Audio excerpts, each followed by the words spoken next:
Hello, and welcome to another episode of the It's the Pictures podcast. I'm your host, Max Colville, and I have another capsule review bonus episode, if you will, from the Toronto International Film Festival. This is part two of my review series. At the beginning of part one, I explained a little bit about the festival this year and why the films are here that I selected, because like a lot of the bigger films weren't available for digital press to view. I hope that next year is different and I can actually attend the festival and see some of these bigger films and cover them for you. If you are listening to this and you're excited about some of the bigger names like Power of the Dog and Spencer, stay tuned for an upcoming episode where I talk with critic Marshall Schaefer about his experience in Venice for the Venice Film Festival, and he talks about some of those films that played there as well as playing Toronto. I have another four reviews for you here, and if you prefer the written version as opposed to the audio version, the written version can be found on the Substack, the It's the Pictures Substack, the newsletter that I write for the podcast. You can find all that already posted, and enjoy that at your leisure. Okay, so the first one that I have here is a new documentary about the famous author, cook, and media personality Julia Child. And directors Julie Cohen and Betsy West have continued their series on bringing stories of important women to life. They previously worked on documentaries RBG and My Name is Polly Murray. If you're listening to this, that should be coming out very soon. And I reviewed that one out of Sundance. And now they're focusing for this documentary on Julia Child, as opposed to that other documentary that was released on a famous chef and author. This movie adheres to Child's letters without added dialogue. Of course, the other movie I'm referring to is the Anthony Bourdain Roadrunner documentary, which famously recreated his voice to speak some of his journal entries. I think that the way that Julia Child's journal entries are presented here does a completely adequate job without having to recreate her voice, right? That's something we'll have to think about when watching documentaries in the future. I think that it's wonderful that the text is just presented on screen as is, and it for that reason it could be more rewarding.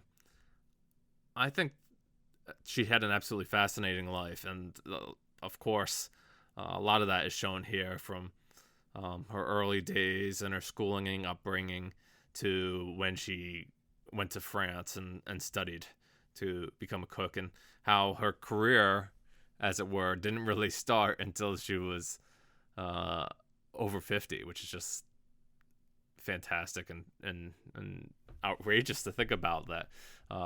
Here she is, just really beginning her career so late in life, but having such a fulfilling career. I think so. There's some sequences of the movie where they're describing Julia Child's dishes, like the famous things that she'd make in her French cooking.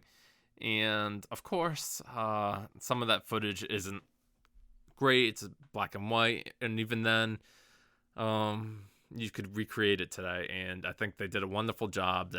Why the recipes are being read off. They have recorded terrific B-roll of the food being prepared. And it just looks absolutely fantastic.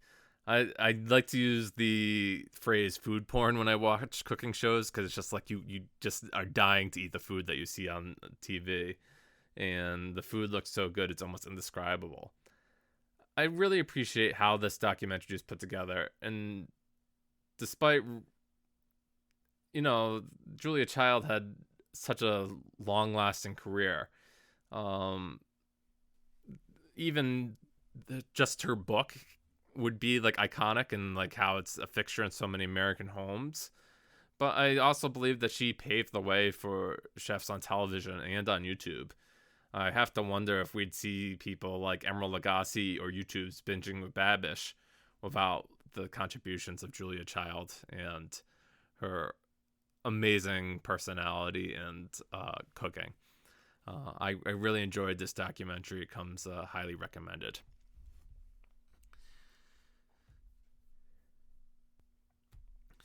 TIFF was not lacking for fantastic documentaries on its streaming platform, and The Rescue is no different.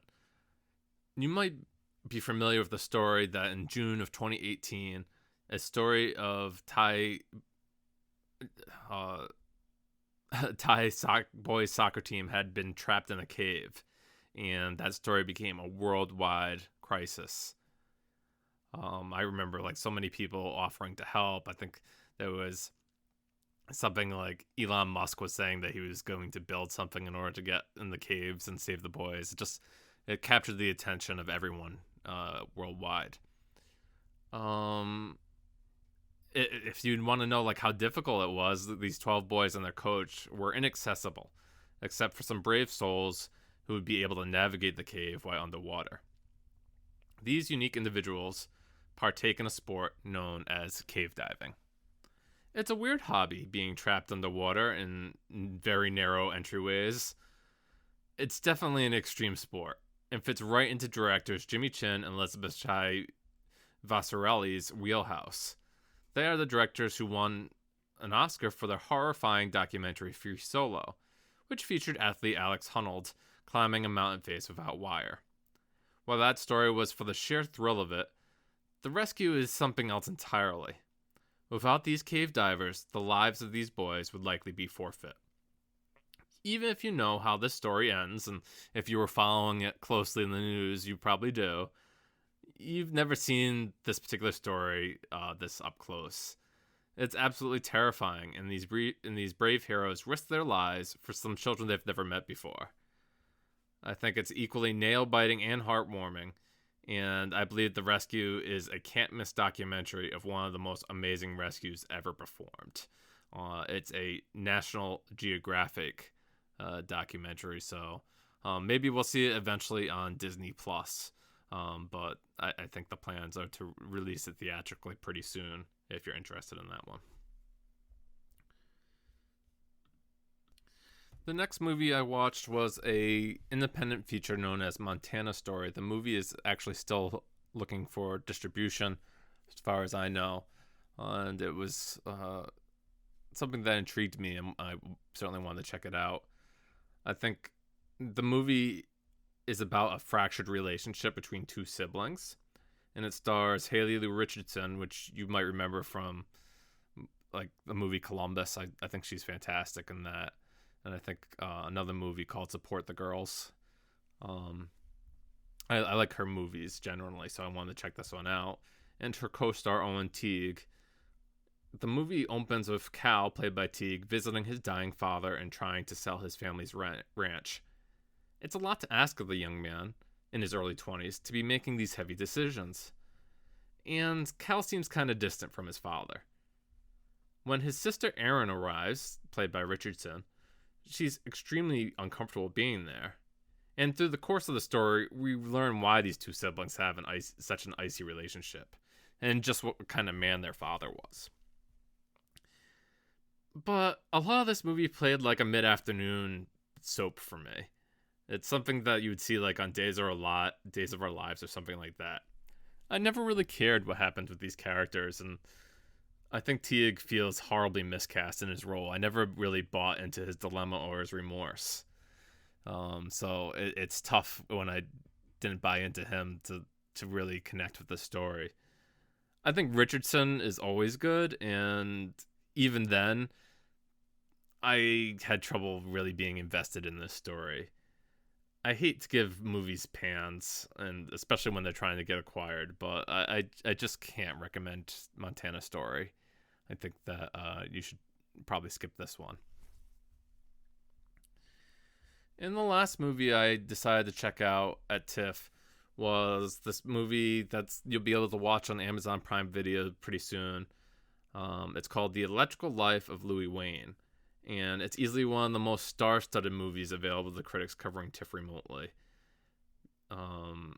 It's directed by Will Sharp, and the movie is a biopic of the famous painter Louis Wain. Wain not only created delightfully silly portraits of cats, but his paintings helped the public accept cats into households in the early 1900s.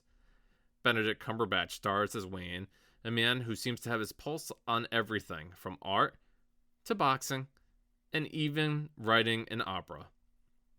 He seems set on experiencing all life has to offer, but he's burdened with being the breadwinner of his family. He's expected to marry a woman of his stature and provide for his 5 sisters and widowed mother. But none of that gives him as much joy as his love for Emily and the delightful little cat, Peter. It is through this connection that Wain will try to find the electricity that could light up his life. He believes that there's electricity in the air and that has the ability to bring people joy and happiness. I think there's a lot of unique touches that make this more than a simple biopic, such as the ways that some scenes end up transforming into paintings, just like the coloring and haze of the scene changes, and how active the camera is moving through scenes. Cinematographer Eric Wilson always has the camera moving, and it helps to give a movie a sense of energy, even through some of its more somber sequences. Cumberbatch and Foy are excellent, and I really love the supporting role from Toby Jones here, who plays Wain's boss at a newspaper. The rapport between Jones and Cumberbatch makes for some of the more amusing scenes in the movie. Oh, and did I mention there are a lot of cats in this movie?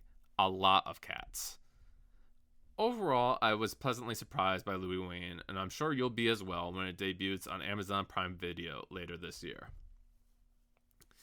Alright, and that wraps up our TIFF 2021 coverage this year.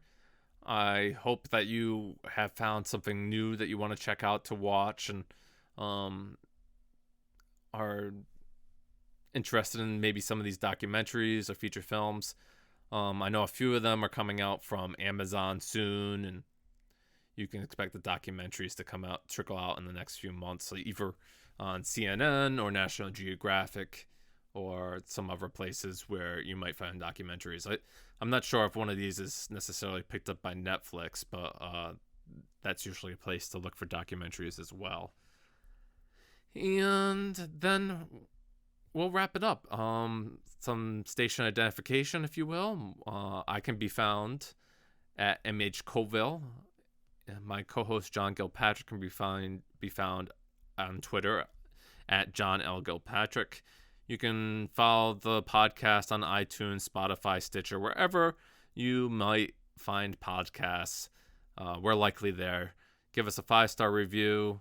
It will help us reach a larger audience and continue making great content for you. We have a newsletter, the Substack newsletter, which I write. It's the pictures on Substack. You can see written versions of these reviews and lots more content there.